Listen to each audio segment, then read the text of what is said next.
शहरामध्ये पहिल्यांदाच double decker bus आज सुरू झाले. 10 डबल डेकर बस आज रस्त्यावर धावतील आणि या इलेक्ट्रिक व्हेकल्स आहेत, त्यामुळे पूर्णपणे प्रदूषणमुक्त पोल्युशन फ्री गाड्या आहेत.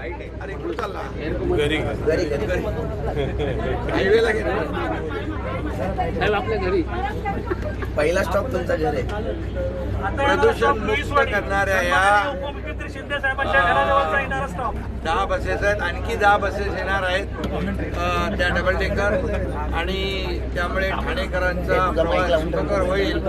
या वर्षभरामध्ये 350 बसेस एकूण येतील ताफ्यामध्ये, आणि त्यामध्ये 20 डबल डेकर असतील. पूर्णपणे एअर कंडिशन आणि इलेक्ट्रिक व्हेकल असल्यामुळे या सर्व बसेसचा फायदा ठाणेकरांना होईल.